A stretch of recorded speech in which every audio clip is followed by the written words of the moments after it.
कहते हैं कि दुनिया में मन सबसे ज्यादा शक्तिशाली चीज होती है। अगर किसी चीज को तुम पूरे मन से चाह लो तो तुम उसे हासिल कर सकते हो। ये मैं नहीं कहता, ये सभी महापुरुषों का कहना है। लेकिन अगर ये सत्य है, ये सच है, तो जो हम अपने मन से चाहते हैं वो हमें हासिल क्यों नहीं होता है। भाई कोई भी इंसान अपने मन में दुख तो नहीं चाहेगा, लेकिन वो रहता तो दुखी है। हर इंसान अपने मन से तो कामयाब होना चाहता है, खूब पैसा कमाना चाहता है, लेकिन फिर भी वो कामयाब नहीं होता। भला ऐसा दुनिया में कौन इंसान होगा जो अपने मन में ये चाहेगा कि मैं नाकामयाब रहूं या मैं पैसा ना कमाऊं। सोचने की बात है। तो इसमें दो चीजें निकल के सामने आती हैं। या तो वो महापुरुष गलत थे जिन्होंने ये बात बोली कि मन से चाही हुई चीज हासिल हो जाती है, या फिर हम गलत हैं। आज की कहानी जो मैं आपको सुनाने वाला हूँ उसमें आपको एक ऐसा मंत्र मिलेगा। उसे समझने के बाद आपको एक ऐसा मंत्र पता चलेगा जिससे आप ये समझ पाएंगे कि अपने मन से कोई भी चीज कैसे करवाई जाती है, मन में किसी भी बात का बीज कैसे बोया जाता है। ये इस कहानी से आपको अच्छी तरह से समझ में आ जाएगा। और इससे आप ये भी समझ पाएंगे कि आकर्षण का नियम, लॉ ऑफ अट्रैक्शन कैसे काम करता है। कहानी छोटी सी है लेकिन बहुत ही गहरी है। इससे पहले कि आप इस कहानी में खो जाएं, इस चैनल को सब्सक्राइब जरूर कर लें। तो चलिए ये कहानी शुरू करते हैं।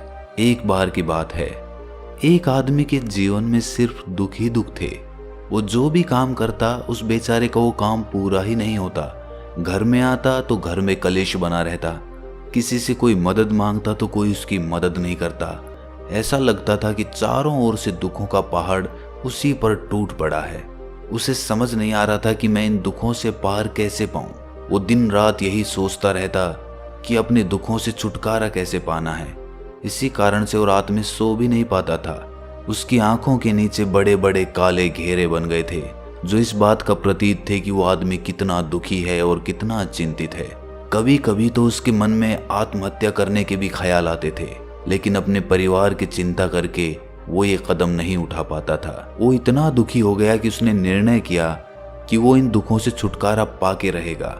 इसके लिए चाहे उसे कितनी भी मेहनत करनी पड़े, कुछ भी करना पड़े, चाहे अंगारों पे चलना पड़े, लेकिन इन दुखों से छुटकारा हासिल करके रहेगा। ऐसे ही एक दिन उसने अपने मित्र से पूछा कि मैं अपने जीवन को कैसे सुधारूं। उसके मित्र ने उसे बताया कि तुम किसी बाबा के पास जाओ। बाबाओं के पास ऐसा मंत्र होता है जिससे सारे दुख मिट जाते हैं, जीवन खुशियों से भर जाता है और धन संपदा भी हासिल हो जाती है। तुम किसी ऐसे बाबा को ढूंढ लो, बस तुम्हारा काम बन जाएगा।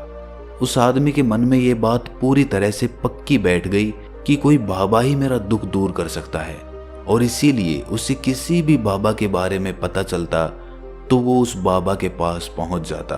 वो उस बाबा को अपनी समस्या बताता और उससे उसका समाधान पूछता और कहता कि बाबा, मैं कुछ भी करने के लिए तैयार हूं, लेकिन मेरी इन समस्याओं से मुझे छुटकारा दिला दीजिए। आप जो कहेंगे मैं वो करूंगा, लेकिन मेरे जीवन को सुधार दीजिए। बाबा उसे कुछ टोने टोट के बता देते थे करने के लिए, और बदले में दान दक्षिणा ले लेते थे कि ये टोना टोटका करने के बाद तुम्हारे घर में सुख शांति बनी रहेगी, बस इस टोटके को पूरी विधि के साथ करना। वो आदमी घर लौटकर पूरी विधि के साथ टोने टोटके करने लगा, लेकिन बहुत टोने टोटके करने के बाद भी उसके जीवन में कुछ बदलाव नहीं आया। इसके विपरीत उसका जीवन और ज्यादा दुखी हो गया। जो भी बाबा उसे टोना टोटका देता था वो बदले में उससे दान दक्षिणा लेता था, जिससे उसका धन भी धीरे धीरे खत्म हो रहा था। इससे उसके जीवन में दुख और ज्यादा बढ़ गए। तब उसे लगा कि बाबाओं के पास जाने से तो मेरे जीवन में दुख कम होने की बजाय बढ़ते ही जा रहे हैं, तो मुझे क्या करना चाहिए? बाबाओं के पास जाऊं या ना जाऊं? फिर एक दिन एक आदमी ने उसे बताया कि तुम अपने घर में किसी पंडित को बुलाकर हवन करवा लो। हवन होगा, घर शुद्ध हो जाएगा। कोई भी बुरी ऊर्जा होगी घर में तो वो घर से बाहर चली जाएगी। किसी पंडित को बुलाकर पूरे विधि विधानों से मंत्रोच्चारण कराओ और हवन कराओ, जिससे घर में सुख शांति आए। उस आदमी के मन में ये बात बैठ गई और उसने एक पंडित को अपने घर पर बुलाकर हवन करवा दिया। हवन अच्छी तरह से संपन्न हुआ। बदले में पंडित ने भी अच्छी दान दक्षिणा ली और उसके बाद वो वहां से विदा हो गया। लेकिन कुछ दिनों के बाद उस आदमी को महसूस हुआ कि उसके जीवन में अब भी कोई बदलाव नहीं आया है। अब वो आदमी पूरी तरह से दुखी हो गया और ज्यादा परेशान हो गया। अब तो उसे लगने लगा था कि मेरे जीवन में से दुख कभी खत्म ही नहीं होंगे। और यही सोच सोच कर उस आदमी का बुरा हाल हो गया था। फिर एक दिन उसे अपने मित्र से एक ऐसे बाबा के बारे में पता चला जो समाधान बताने के लिए कोई दान दक्षिणा नहीं लेता था। उस आदमी को लगा कि ये बाबा दूसरे बाबाओं की तरह नहीं हो सकता, क्योंकि ये दान दक्षिणा तो लेता ही नहीं, और अगर दान दक्षिणा नहीं लेता तो ये सच में कोई सिद्ध बाबा होगा। और यही सोचकर वो उस बाबा के पास पहुंच जाता है। जब वो आदमी वहां पर पहुंचता है तो वो बाबा ध्यान में बैठे हुए थे। ये देखकर वो आदमी वहीं पर चुपचाप बैठकर ध्यान से बाहर आने का उनका इंतजार करने लगा। थोड़ी देर बाद बाबा ने आंखें खोली तो सामने एक दुखी और परेशान युवक को बैठे देखा। वो उसकी आंखों के नीचे काले घेरे देखते ही समझ गया कि ये आदमी अपने जीवन से कितना परेशान है। उसे संबोधित करते हुए बाबा ने पूछा कि बच्चा, क्या चाहते हो? बाबा के पास क्या लेने आए हो? उस आदमी ने कहा कि बाबा, मैं अपने जीवन से बहुत परेशान हूं। मैंने इन दुखों को दूर करने के लिए बहुत सारे रास्ते अपनाए। हर वो तरकीब करके देखी जो किसी बाबा ने मुझे बताई, हर वो काम किया जो किसी भी इंसान ने मुझसे करने को कहा, लेकिन मेरे जीवन में दुखों में कोई कमी नहीं आई। बाबा, इसके विपरीत मेरे जीवन में दुखों में बढ़ोतरी हो गई। मुझे समझ नहीं आ रहा है कि मैं क्या करूं। कभी कभी तो मैं आत्महत्या करने की सोचता हूं, लेकिन अपने परिवार की सोचकर मैं ये कदम नहीं उठा पाता। मैंने आपके बारे में बहुत सुना है बाबा, और मैं बहुत उम्मीद के साथ आपके पास आया हूं। कृपया करके मुझे कोई ऐसा मार्ग बताएं जिससे मुझे अपने दुखों से छुटकारा मिल जाए। मैं अपने दुखों से छुटकारा पाने के लिए कुछ भी करने को तैयार हूं। आप मुझे कोई भी रास्ता बताएं, चाहे वो रास्ता कितना भी कठिन क्यों ना हो, मैं उसको पार करके रहूंगा। बाबा ने महसूस किया कि आदमी तो सच में बहुत परेशान है। बाबा ने उसकी बात सुनकर कहा कि बच्चा, दुखों को दूर करने के लिए मंत्र ऐसे ही नहीं मिलते। मंत्र पाने के लिए कुछ करना पड़ता है। तुम कुछ कर सकते हो? ये सुनकर पहले तो उस आदमी ने सोचा कि ये बाबा भी मुझसे दान दक्षिणा ही मांगेंगे, लेकिन और कोई रास्ता ना पाकर उस आदमी ने कहा कि बाबा, आपको जितनी भी दान दक्षिणा चाहिए मैं देने के लिए तैयार हूं, लेकिन आपका मंत्र सच्चा होना चाहिए, वो पूरा होना चाहिए, उसका फल मुझे मिलना चाहिए। उसके बाद मैं आपको जो भी दान दक्षिणा लेना चाहते हो वो दे दूंगा। बाबा ने कहा कि दान दक्षिणा तो बहुत छोटी सी चीज है, मुझे वो नहीं चाहिए। इस पर वो आदमी सोच विचार करके बोला, तो बाबा, मैं अंगारों पे भी चलने के लिए तैयार हूं, आप मुझे बस आज्ञा दीजिए। बाबा ने कहा कि अंगारों पे चलने वाली छोटी चीज मैं तुमसे नहीं कराने वाला। मैं जो तुमसे कराने वाला हूं वो बहुत कठिन मंत्र है, उसे पूरा कर पाओगे? बाबा ने कहा कि बाबा, आप मुझे बताइए तो सही, मुझे करना क्या होगा, मैं कुछ भी करने को तैयार हूं। इस पर बाबा ने उसे कहा कि यहां से जब तुम अपने घर जाओ तो रास्ते में अपने मन में ये दोहराते जाना कि मैं सुखी हूं, मैं सुखी हूं, मैं सुखी हूं। बार बार अपने मन में यही दोहराना, और याद रहे जुबान पर ये नहीं आना चाहिए, ये सिर्फ मन में दोहराना है। ये सुनकर वो आदमी बोला, बाबा, बस इतनी सी बात, ये तो मैं चुटकी बजा के कर लूंगा, लेकिन इससे होगा क्या? बाबा बोले कि इस मंत्र को करके देखो, वैसे भी तुमने इतने बाबाओं के मंत्र किए हैं तो इस मंत्र को भी करके देख लो। उस आदमी ने सोचा कि बाबा कुछ दान दक्षिणा तो ले नहीं रहे और छोटा सा मंत्र है, इसे तो मैं कर ही लूंगा। वो बोला, ठीक है बाबा, मैं ये मंत्र जरूर करूंगा। वो आदमी ये कहकर वहां से उठकर चलने लगा, लेकिन जैसे ही वो चलने लगा, पीछे से बाबा ने बोला कि बच्चा, एक बात याद रखना, जब तुम ये मंत्र अपने मन में दोहराओ तो तुम्हारे मन में बंदर के विचार नहीं आने चाहिए, बंदर का ख्याल भी नहीं आना चाहिए, तो ही ये मंत्र सिद्ध होगा। वो आदमी बोला, मुझे तो आज तक बंदर का कोई विचार नहीं आया, तो अब क्यों आएगा? आप चिंता मत करिए बाबा, मैं बस मन में यही दोहराऊंगा कि मैं सुखी हूं, मैं सुखी हूं। इसके अलावा बंदर का कोई विचार मेरे मन में नहीं आएगा। ये कहकर वो आदमी वहां से चल दिया। वो अपने मन में मैं सुखी हूं, मैं सुखी हूं ये दोहराता हुआ थोड़ी दूर ही चला था कि उसके मन में अचानक बंदर का ख्याल आ गया। बंदर का ख्याल एक बार आया और चला भी गया, लेकिन उस आदमी ने सोचा कि आज तक तो मुझे बंदर का कोई विचार नहीं आया, ये आज बंदर का विचार क्यों आ गया। और ऐसे करके उसने उस बंदर के विचार को पकड़ लिया।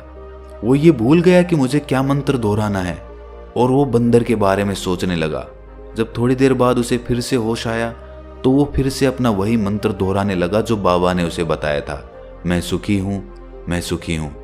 लेकिन अचानक से उसे सामने एक बंदर दिखाई दिया और ये देखकर उसके मन में फिर से बंदर का विचार उठ गया और वो अपने अंदर से इस विचार को बाहर फेंकना चाहता था। वो चाहता था कि मेरे अंदर किसी भी तरह बंदर का विचार ना आए, लेकिन उसे तो सामने बंदर ही दिखाई दे गया।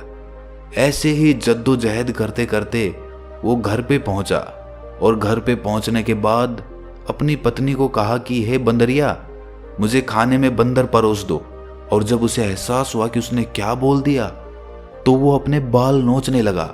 वो दीवारों में सर मारने लगा कि आज तक मुझे बंदर का कोई विचार नहीं आया और आज मुझे ये क्या हो गया है कि मुझे हर जगह बंदर ही बंदर नजर आ रहे हैं, ये कैसी माया है। यही सोच सोच कर वो आदमी रात भर सो नहीं पाया।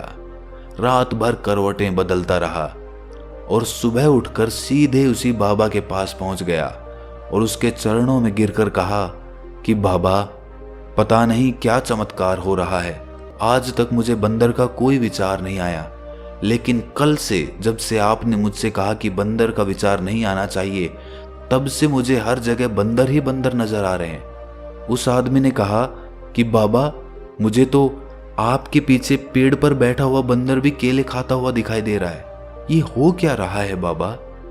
ये सुनकर बाबा हंसने लगे। बच्चा, मन का जाल एक ऐसा जाल है जिसे समझ पाना इतना आसान नहीं है। बंदर तो तुम्हारे रास्ते में पहले भी आते थे। जब तुम मेरे पास आए थे तो इन्हीं पेड़ों पे ये बंदर घूम रहे थे, लेकिन तब तुम्हारे ध्यान में ये बंदर नहीं था, तब तुम्हारे ध्यान में सिर्फ अपने दुख थे। इसके बाद बाबा ने उसे बताया कि बच्चा, हम जिस चीज से भी दूर भागना चाहते हैं वही चीज हमारे मन में बहुत गहरे में प्रविष्ट हो जाती है, वो हमारे अंतर मन में समा जाती है। असल में हम जिस चीज से भी छुटकारा पाना चाहते हैं उससे छुटकारा इसीलिए पाना चाहते हैं कि वो हमारे साथ बहुत गहरे से जुड़ी हुई है, और हम जितना ही उससे छुटकारा पाना चाहते हैं वो उतनी ही गहरी हमारे मन में बैठती चली जाती है और आखिरकार वो हमारे अंतर मन में छा जाती है। ऊपर से तो हम चाहते हैं सुखी होना कि मैं सुखी हूँ, सुखी हूँ, हमारे होंठ भी यही बोलते रहते हैं, लेकिन हमारे मन में दुख समाये होते हैं। हमारे विचारों में, हमारे मन में हमें दुख ही दुख दिखाई देते हैं। इसीलिए अपनी जुबान से बार बार ये बोलने से कि मैं सुखी हूँ, मैं सुखी हूँ, हम सुखी नहीं होंगे जब तक ये मंत्र हमारे अंतर मन में प्रविष्ट नहीं होगा। इस पर उस आदमी ने पूछा कि बाबा, लेकिन ये मंत्र हमारे अंतर मन में प्रविष्ट कैसे होगा। ये सुनकर बाबा ने कहा कि बच्चा, अपने दुखों से लड़ना बंद कर दो। जब तक तुम अपने दुखों को दूर करने की सोचते रहोगे तब तक वो दुख तुमसे चिपके रहेंगे, तब तक वो दुख तुम्हारे अंतर मन पर अपना राज जमाए बैठे रहेंगे। और जिस दिन तुम उन दुखों के बारे में सोचना ही छोड़ दोगे, उन दुखों से छुटकारा ही नहीं पाना चाहोगे, उसी दिन से तुम्हारी जिंदगी से दुख गायब हो जाएंगे। क्योंकि किसी भी चीज से छुटकारा पाने के लिए हमें उस चीज के बारे में सोचना पड़ता है, और हम जितना ही उस चीज के बारे में सोचते हैं वो उतनी ही गहरी हमारे मन में प्रविष्ट होती चली जाती है। हम अधिकतर समय दुखों के बारे में ही सोचते हैं। हम यही सोचते हैं कि हमारे जीवन में दुख है और हमें इससे छुटकारा पाना है। इसी वजह से बार बार सोचने से वो दुख हमारे अंतर मन में प्रविष्ट हो जाते हैं और हमें एहसास भी नहीं होता। इसीलिए अगर तुम दुखों से छुटकारा पाना चाहते हो तो दुखों से छुटकारा पाने के बारे में सोचना छोड़ दो, तुम्हें दुखों से छुटकारा मिल जाएगा। अक्सर आदमी धूम्रपान छोड़ना चाहता है, शराब छोड़ना चाहता है, सुबह अपने आप से ये वादा करता है कि मैं कोई भी गलत काम नहीं करूंगा, लेकिन शाम को जब लौटता है तो नशे में चूर होकर लौटता है। ऐसा क्यों होता है कि जो हम सोच रहे हैं वो पूरा कर ही नहीं पा रहे हैं? असल में हम उस चीज को बहुत ज्यादा तवज्जो दे रहे हैं, उस चीज को बहुत ज्यादा अहमियत दे रहे हैं। जब भी हम उस चीज को छोड़ने के बारे में सोचते हैं तो हम उसकी इम्पोर्टेंस यानी कि विशेषता और ज्यादा बढ़ा देते हैं। हमारा मन उस चीज के बारे में जितना ज्यादा सोचेगा, शराब या धूम्रपान छोड़ने के बारे में जितना ज्यादा सोचेगा, हमारा मन उतना ही उस चीज के पीछे ज्यादा भागेगा। हमें उस चीज से लड़ना नहीं है, बल्कि बिना सोचे गुजर जाना है। और अगर इस मंत्र को हम समझ लेते हैं तो हम अपने जीवन में जो भी पाना चाहते हैं उसे अपने अंतर मन में डाल सकते हैं। और एक बार वो लक्ष्य हमारे अंतर मन में बैठ जाता है तो फिर सफलता पाने में कोई समस्या नहीं आती, कोई दिक्कत नहीं आती। तो दोस्तों, कैसी लगी आपको ये कहानी कमेंट सेक्शन में ज़रूर बताएं, और अच्छी लगी तो इस चैनल को सब्सक्राइब करना ना भूलें। तो मिलते हैं अगली कहानी में, तब तक के लिए अपना ख्याल रखें।